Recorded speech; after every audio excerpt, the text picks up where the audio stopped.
It's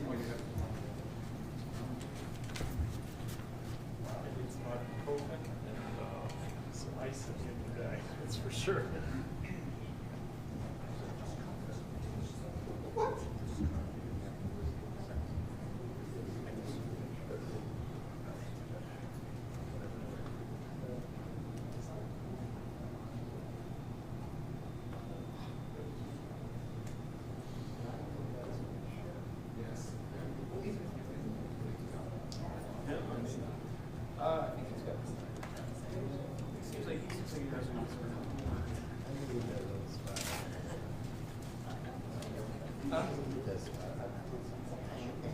You got strength.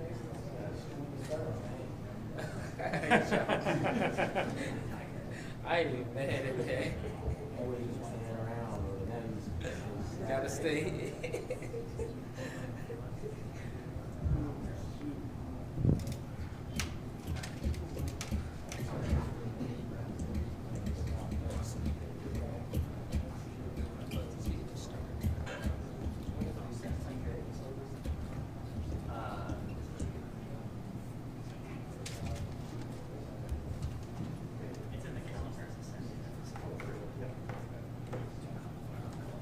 That wasn't fun. I'll take it, right? Yeah. So they'll be able to Guess I had time to late 70s, Still might.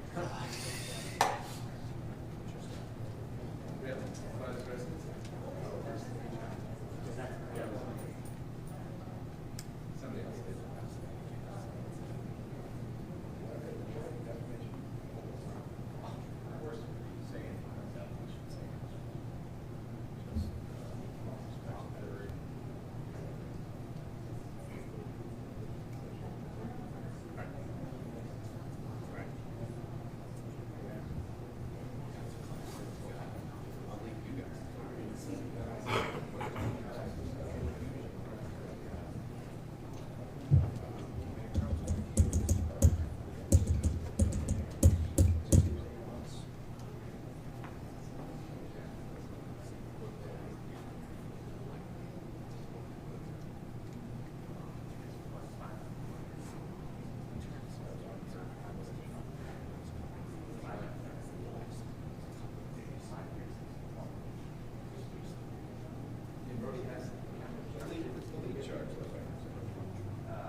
Is everybody ready?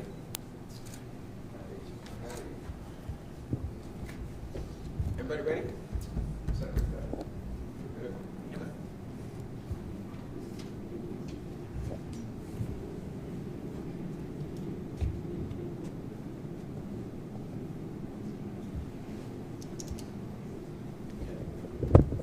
Thank you all for being here today. This is a press availability to discuss today's verdict in a criminal matter involving perjury and involving false swearing. The allegations in this case were brought against homicide detectives in a somewhat famous and now frankly infamous prosecution of a man named Anthony Wright. I'll give a little background before we get into the specifics, but I do want to make sure everybody understands that we will be talking in a way that respects the reality that there is a sentencing coming up on June the 18th, 2025 of two retired homicide detectives who were in their mid to late 70s. And our comments will be appropriately limited as there is still some litigation to occur in court on this matter. Point one, Anthony Wright. So Anthony Wright stands out in the history of the Innocence Project in the United States as the only case where they remember a defendant cleared by DNA being retried after he was cleared by DNA. It's the only one that they recall in the history of the United States. And it happened in our fair city in Philadelphia, Pennsylvania, under my predecessor in 2016, shortly before he went to jail himself. It's kind of an amazing notion, isn't it? A man is convicted, sits in jail for a couple of decades, spends most of that time pleading for someone to do DNA to prove that he is not the perpetrator of a horrific crime that involved the rape, murder of an elderly woman and arson of that house. This office, under a prior administration, fought him for years so that the DNA would not be tested. What planet that comes from, I don't know. I guess some people love the truth more than others, but they fought him for years to try to prevent that retesting. When the retesting was done, it not only effectively cleared him, but it did another truly amazing thing. It identified the actual perpetrator, who was a man named Ronnie Bird. In an entire world full of DNA, Ronnie Bird, DNA, matched the incident, and Ronnie Bird lived less than 2 miles away from the victim. Ronnie Bird was also so ill at the time that his DNA, taken from a DNA database connected to this horrific crime, he was so ill that he was never held accountable. He died before there could be any measure of accountability against him. And how did all of this happen? How did an innocent person get accused of and convicted of these horrific crimes, sit in jail for decades, finally succeed in getting DNA to prove he didn't do it, get retried for the first time in U.S. history after he's cleared, when we actually know the name of the perpetrator, acquitted, with the jury taking less than 45 minutes to acquit him, after he was made to sit in jail for an extra 2 years for that retrial. How do we get to that point as taxpayers shelled out almost $10 million for Anthony Wright because of what was done to him by police in Philadelphia from 1987, when I started as a public defender, until recently, was a culture that allowed and at times encouraged lying under oath when the point was to win a case at all costs and without regard for whether you did the wrong thing, an immoral thing, an illegal thing, or actually committed a crime while you were doing it. The attitude, unfortunately, for hopefully a small number of detectives and police officers was that the end justified the means, and somehow they had magical knowledge of who was actually guilty and who wasn't, without resorting to science in many instances. And that's how we got here. God knows what crimes Ronnie Bird committed after this case was closed on an innocent man. God knows what crimes he got away with. We do know this: his DNA ended up in a database, and the only way that happens ordinarily is if you've committed other crimes. But it all comes back to the lying. Ultimately, it all comes back to lying under oath, to misleading people, to providing false information. And it also comes back to a central question. How does somebody who didn't even witness an incident confess to it? Did you ever think about that? How does somebody who didn't even witness an incident confess to it? For those of you who attended the trial, I'm sure you saw a very, very interesting chronology of when and how detectives charged in this case came into certain information, and how all that information was reflected in a confession that was given to Anthony Wright. There's nothing new in there, because Anthony Wright not only had nothing new to say, he had nothing to say. He never participated in or even witnessed the incident. It certainly makes you wonder what else was going on in that culture at that time, with hopefully a small number of law enforcement personnel. But we are not so naive here as we approach our 50th exoneration of people who, with few exceptions, are completely innocent of the crimes they were convicted of committing and for which they spent decades in jail. So let's talk about today, as we talk about lying, and we talk about lying under oath, and we talk about committing crimes to win a conviction. The verdict received today from a jury whom we thank for their services. The verdict rendered today was a verdict of guilty of one count of perjury and a count of false swearing against Detective Santiago, retired Detective Santiago. The verdict against retired Detective Yastrzemski is guilty of one count of false swearing. The verdict against Detective Devlin, retired Detective Devlin, was not guilty. And obviously, we respect the jury's effort, we respect its independence, and we think that this verdict sends a very, very important message that I hope everybody who participates in law enforcement will feel and hear. And that message is, number one, you don't know everything. You don't know everything. You don't know just because you think you know who committed a crime. The evidence knows.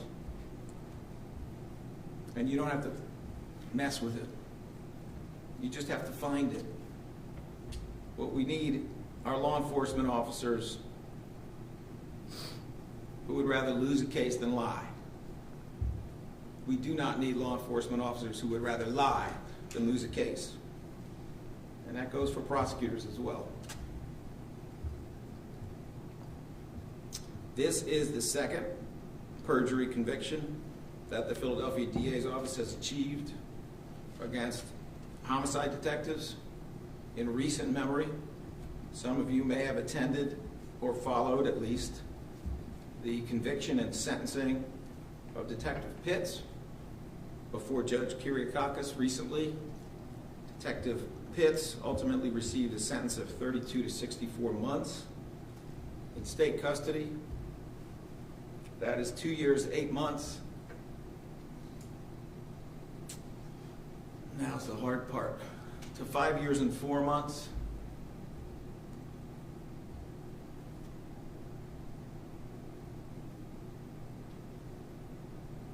While we will not state today the sentence that we will be seeking, at the sentencing hearing currently scheduled for June the 18th of 2025, there's not a whole lot of things that are worse than taking an innocent man, sticking him in a jail cell for decades, separating him from his family, separating him from his future, separating him from his life, leaving it to him to find a way out of the place where he is hidden, concealed, frankly tortured. It's not a whole lot of things worse than that. Some people would call it a war crime, because that is one of the things war criminals do. They take innocent people, do terrible things to them for decades at a time. and leave it to them to get out of it. That's what they do. I am not at this point commenting on these particular defendants, but I am commenting on what a culture of lying under oath means, what a culture that permits and enables this kind of profound deceit, undermining of the law, undermining of the Constitution, and ultimately, as is confirmed by a unanimous jury, law enforcement committing crimes in order to do it. I hope the message will be heard loud and clear for every person who testifies under oath, who provides information to police, who provides information to a court, that your lies will follow you and that you risk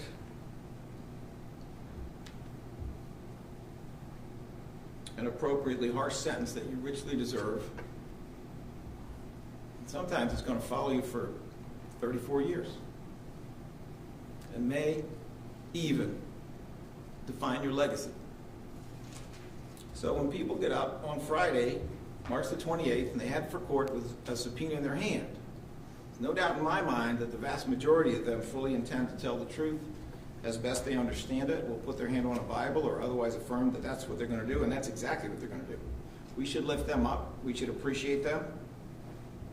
We should honor them. But that requires us to tear down people who do the opposite. Courtroom should be a sacred place. You shouldn't be taking people's lives wrongly. People who violate that deserve an appropriate and just consequence. But I can certainly tell you, to me, locking up an innocent person for decades, destroying almost everything their life might have been, harming taxpayers to the extent of nearly $10 million, even if we assume this is the only time that Detectives Santiago and Yastrzemski might have done this, and I don't know why we would assume that, but even if we assume that's true, it's horrific.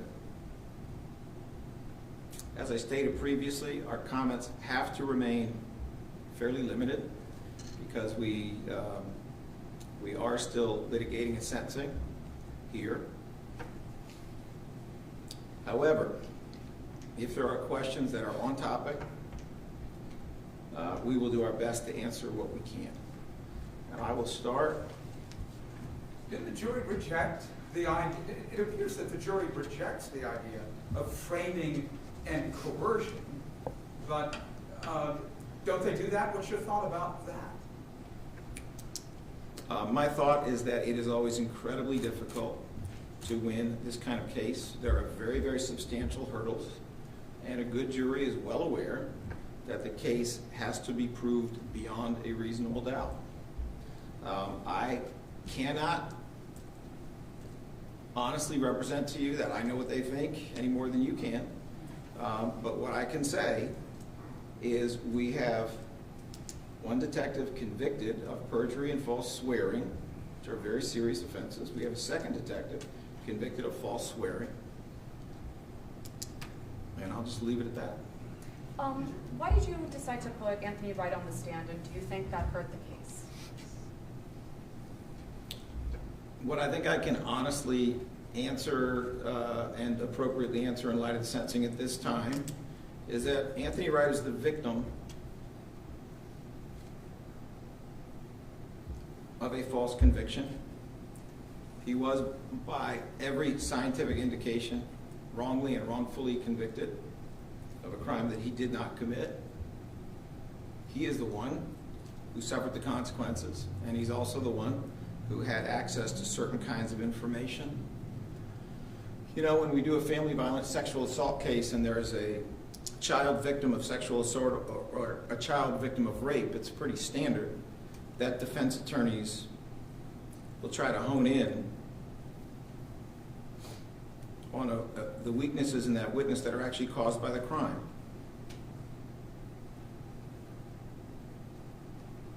When we try a homicide case, the victim can't even testify because of the crime. They were killed. There's little doubt in my mind that Anthony Wright, as indicated by my contact with him, as indicated by the bare facts of the case, as indicated by nearly $10 million of tax dollars going to him for what was done to him, was damaged because of the crimes that were perpetrated against him in this case. And so if he was not a perfect witness, well then, I'm also not a perfect person. Mr. Krasner, a few questions, a few points here to make. So attorneys outside the CJC said that their clients were confused about DNA, maybe they were tripped up in whatever their analysis was and what they're explaining outside as to why they believe the jury concluded this, okay? So you brushed up on another point as well about, is this the only time that they may have done this? Are you pursuing them for other matters? And can you speak to the larger concern for you as it relates to the integrity of homicide investigations going years back? Whenever we have indications that a particular homicide detective, such as Detective Nordo, has committed heinous crimes that may affect the integrity of other cases, we make a point of looking at those other cases. I won't comment further on that as to that aspect of your question. It doesn't appear to me that the jury was all that confused about whether Santiago was guilty of perjury. They found him guilty of perjury beyond a reasonable doubt. Doesn't look to me like they were all that confused about whether both Santiago and Yastrzemski were guilty of false swearing. They found them unanimously to be guilty beyond a reasonable doubt on those counts. You know, defense lawyers got to make a living. I was a defense lawyer once. Sometimes they got to have something to say. Sometimes they say it. I'll just leave that where it is. How did Santiago and Yastrzemski's testimony differ, though? You know, the fact that one got the perjury and the other one didn't. I don't know if you can just shed some light into that. Well, one of the beauties of the jury system, and I was a juror myself in my 20s in a very serious homicide case, one a little bit like this, come to think of it. But one of the beauties of juries is that their conversations are secret, so they never have any concerns about being able to share their thoughts and ideas within the jury room. I won't speculate as to that, other than to say that we appreciate the jury's service and we respect its effort and integrity and independence. The defense spent the entire week relitigating the last two trials that Mr. Wright faced, and they would rely on witness statements that were introduced by the H file that your prosecutors introduced.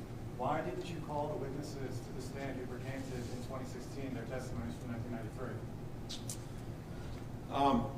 So the short answer is that trial is an art and a science, and there are times when those decisions are dictated just by the facts, circumstances, availability, things of that sort, and there are other times when trial strategy is dictated in an ever-evolving and strategic way. Did your office even contact the witnesses?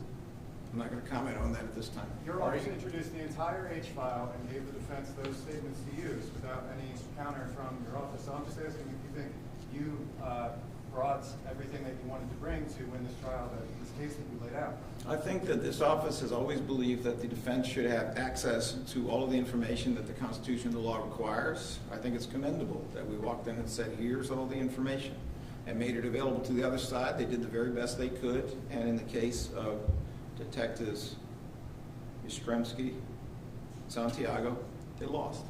Can you say if you are planning to pursue jail time? What I can say is that Detective Pitts got 30 to 64 months. And what I can say is I think it is horrific for someone to spend decades in jail for a crime he didn't commit, while the obviously extremely dangerous person who did it goes free to commit more crimes. That much I will say, but we have not settled yet on exactly what our request will be. What are the guidelines for those two charges, for perjury and then for false swearing? Give me 1 second.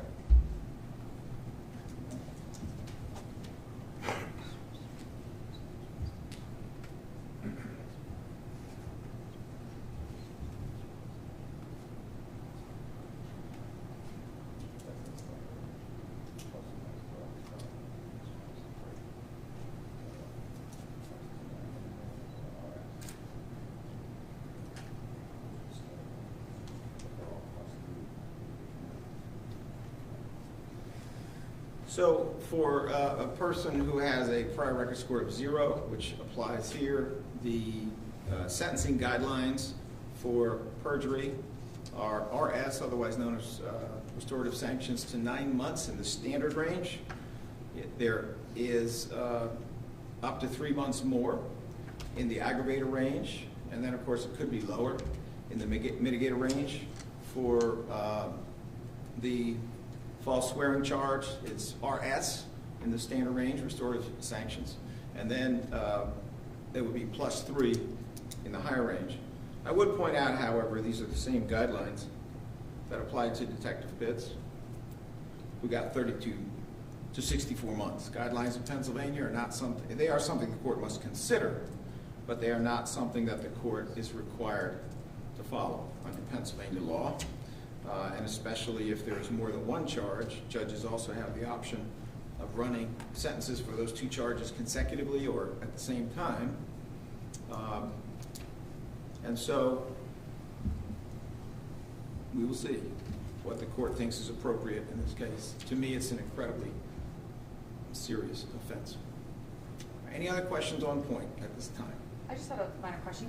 Did ATA Bridget Kearns ever testify in this case as to related, like what she actually told them before the 2016 retrial? Do you mean in this trial, or do you mean in the past? Trial, or in the, well, I guess, yeah, for the purpose of this trial, please. All right, let me check. I think I know the answer.